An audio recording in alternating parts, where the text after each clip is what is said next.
കർണാവതിയിലെ എല്ലാ നല്ലവരായ സമുദായ സ്ത്രീകൾക്കും ഞങ്ങളുടെ ഹൃദയം നിറഞ്ഞ ഓണാശംസകൾ. എല്ലാ വർഷത്തെയും പോലെ ഈ വർഷവും ഞങ്ങൾ ഒരു ചെറിയ കോമഡി സ്കിറ്റുമായി നിങ്ങളുടെ മുന്നിൽ വരുന്നു. നിങ്ങൾക്ക് ഇഷ്ടപ്പെടുകയാണെങ്കിൽ സ്വീകരിക്കുക, ഇല്ലെങ്കിൽ ഞങ്ങൾക്കൊന്നുമില്ല.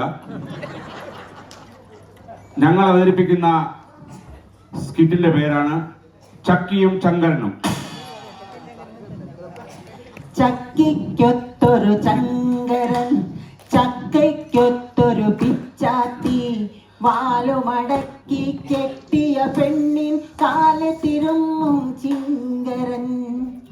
ഈ സ്കിറ്റിന്റെ കേന്ദ്ര കഥാപാത്രമാണ് ചക്കി. ചക്കിയെ പറ്റി പറയുകയാണെങ്കിൽ, ചക്കിയുടെ നാട്ടിലെ പെണ്ണുങ്ങളാണ് പൊണ്ണുകൾ. വെളുപ്പിനെ പോവും, വൈകിട്ട് വന്ന് പിന്നെ ചക്കിയുടെ വീട്ടിൽ 12 മക്കളാണ് അവർ. അപ്പൊ നിങ്ങൾ സ്വാഭാവികമായിട്ടും ചോദിക്കും, അവിടെ അച്ഛൻ എന്താണ് പണിയെന്ന്. ഇതാണ് പണി. അങ്ങ് പട്ടാളത്തിൽ എല്ലാ വർഷവും ലീവിന് വരുമ്പോൾ ഒരു സഹോദരനോ സഹോദരിയോ പക്ക. അങ്ങനെ അദ്ദേഹം 12 വർഷം സർവീസ് ചെയ്തു, 12 മക്കൾ. അപ്പൊ നിങ്ങളുടെ മനസ്സിൽ സ്വാഭാവികമായിട്ടും ഒരു സംശയം ഉദിക്കാം, 6 മാസത്തിലൊരിക്കൽ ലീവ് എടുത്തില്ലെങ്കിൽ എന്തായിരിക്കും? സംശയമില്ല, 140 കോടി 280 കോടിയായിട്ട് മാറിയത്. അതൊക്കെ പോട്ടെ. ഏതൊരു പരിപാടിയുടെ തുടക്കം ഒരു ഈശ്വര പ്രാർത്ഥനയോടെയാണ്. ഞങ്ങൾ ആയിട്ട് ആ പതിവ് മുടക്കുന്നില്ല. ഒരു ഈശ്വര പ്രാർത്ഥനയായിട്ട് ചക്കി നിങ്ങളുടെ മുന്നിലോട്ട് വരുന്നു. നിങ്ങൾ അനുഭവിച്ചാലും.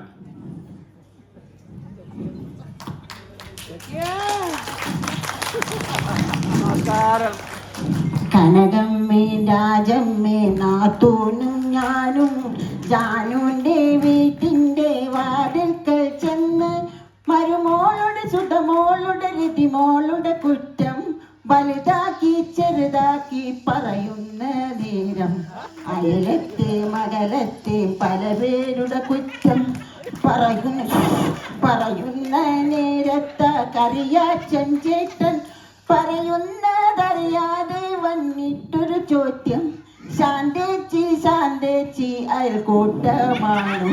അങ്ങനെ കിട്ടിയൊരാശയമാണ് നാട്ടിലെ പൊണ്ണുങ്ങൾ കൂടുന്നൊരു കൂട്ടം.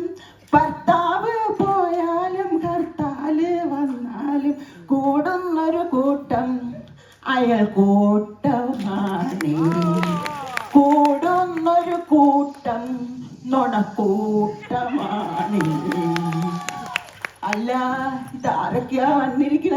ശങ്കരണ്ണോ കേറി വേണ്ട, അതാ പൊളന്നോണ്ട് വന്ന് ഇതാ വയറേണ്ട പെറ്റ തള്ള സൈക്കിള കളവൻ കരയൊക്കെ കരപ്പിച്ച് വന്നിരിക്കുന്നു.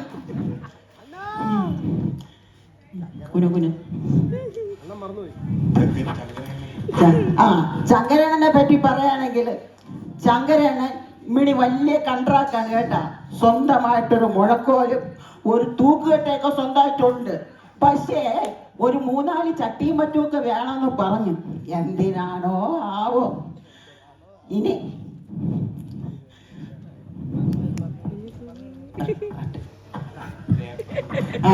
ശങ്കരണ്ണന് മെയിൻ പണി എന്താണെന്നറിയാവോ? തേപ്പാണ് പണി. അപ്പൊ നിങ്ങൾ ചോദിക്കും, എനിക്കെങ്ങനെ അറിയാൻ തേപ്പാണെന്ന്? കാരണം 30 വർഷം കൊണ്ട് എന്നെ തേച്ചോണ്ടിരിക്കുക. മണലരിച്ചു തരാം, അരിപ്പ ഞാൻ എടുത്തു തരാം. എന്താ? കുനുകുനെ മണലരിച്ചു തരൂ, അരിപ്പ ഞാൻ എടുത്തു തരാം.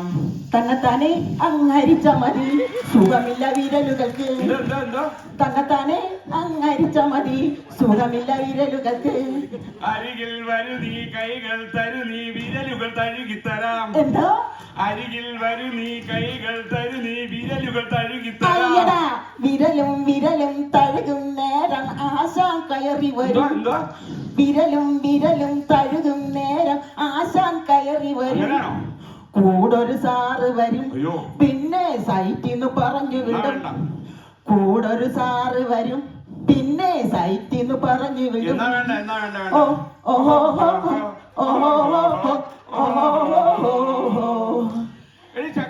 എന്താണ്? നീ കഴിഞ്ഞ പ്രാവശ്യം പരിപാടിക്ക് പോയിട്ട് എന്ത് പരിപാടി നടത്താൻ തിരിച്ചു വന്നു? എന്തൊരു പറയാനാ, കുറെ അണ്ണന്മാരും സാറന്മാരും കൂടെ താഴെ കിടന്ന ടേബിളും കസേരയൊക്കെ പറഞ്ഞ് സ്റ്റേജിൽ ഇറങ്ങി ഇട്ടിട്ട് എവിടുന്നോ 2-3 അളിയന്മാര് വന്നു. ആ അളിയന്മാരെ ഇവിടെ ഉള്ള അളിയന്മാർ പോറ്റിക്കൊണ്ടിരിക്കുക. അങ്കിലല്ലേ ഈ അളിയന്മാർ അവിടെ ചെല്ലുമ്പോ അവരെ പോയിട്ടുള്ളൂ. അപ്പോഴേ അണ്ണന്റെ അരി അടുപ്പിൽ കിടക്കുന്ന ഞാൻ പോയി നോക്കിട്ട് വരട്ടെ.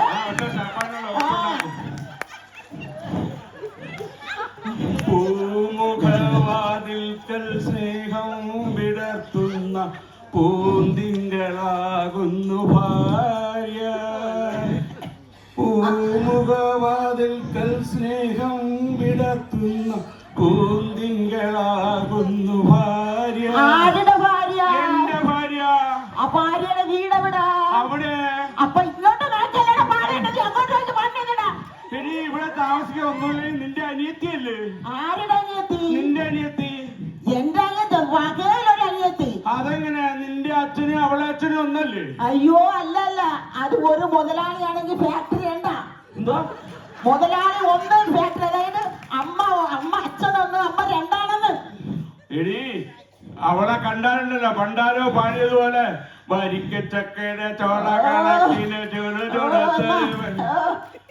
എന്തൊരു ഭംഗിയാണ്. ഇതൊരു മാക്കാച്ചി തവള പോലെ.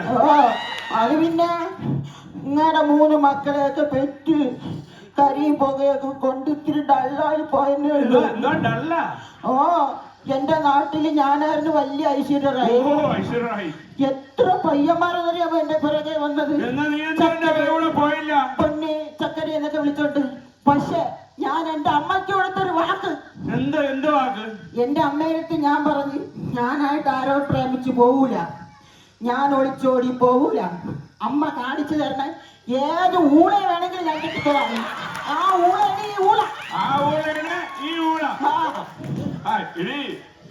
അവരെ നിന്റെ അനിയത്തിയുടെ അവളുടെ ഭർത്താവിന്റെ സ്നേഹം കാണുമ്പോഴേ എനിക്ക് കൊതിയാവണം. നിനക്ക് അനിയത്തിന്റെ ഭർത്താവിന്റെ സ്നേഹം കാണുമ്പോഴല്ല കൊതി, അവളെ കാണുമ്പോഴാണ് നിനക്ക് കൊതി. എങ്ങനെ സംശയിക്കാണ്ടിരിക്കും? ഇന്നലെ നമ്മൾ രണ്ടുപേരും മാർക്കറ്റിൽ പോയില്ലേ? അപ്പൊ ഒരു പച്ച സാരി കൊടുത്ത ഒരു മിനിക്കാച്ച് വന്നപ്പം ഇങ്ങനെ വല്ലിടിച്ച പോലെ അവളെ മുമ്പേ നിന്നില്ലായിരുന്ന അവൾ ആര്? അത് എന്റെ കൂടെ 1ാം ക്ലാസ് മുതൽ 10ാം ക്ലാസ് വരെ ഒരേ ബെഞ്ചിൽ ഒരുമിച്ചിരുന്ന് പഠിച്ച എന്റെ ആത്മാർത്ഥ സുഹൃത്തിന്റെ ഭാര്യ. അവളെ പേരെന്താണ്? കല്യാണി. കല്യാണി. ശരി, അപ്പൊ കൂട്ടുകാരുടെ പേരെന്താ? കണ്ട നീ 1ാം ക്ലാസ്സിലും 10ാം ക്ലാസ് വരെ ഒരേ ബെഞ്ചിൽ പഠിച്ച കൂട്ടുകാരന്റെ പേരറിയില്ല. ഇന്നലെ വലിഞ്ഞേറി വന്ന അവളെ പേരെങ്കിയൊക്കെ ഓർമ്മയുണ്ട്. സംശയിക്കുന്നത് നിന്റെ അച്ഛൻ പറഞ്ഞതാ നിന്നെ കെട്ടുണ്ടാന്ന്. അല്ല, എന്റെ അച്ഛനാണ് എന്റെ അടുത്ത് പറഞ്ഞത് ഇങ്ങനെ ഒരു ഊളെ മക്കള് കെട്ടലേന്ന്. പാവം എന്റെ അച്ഛൻ, എന്റെ തല. എവിടെ അച്ഛൻ പാവം 2 കെട്ടി ഒരു 10-15 പിള്ളേരെ ഉണ്ടാക്കി നാട് മൊത്തം തല്ലുകൂടി ഇപ്പൊ ജയിലിലെങ്ങാണ്ട. അതിനും വേണം ഒരു ചൊണയൊക്കെ. 2 കെട്ടി 15 പിള്ളേരുണ്ടാക്കണ ചൊണ കേട്ടോ, മനസ്സിലായല്ലോ? ഇതെല്ലാം കൊണ്ട് നീ ഉണ്ടല്ലോ ഈ വീട്ടില് ഈ ചുരിദാറിടരുത്.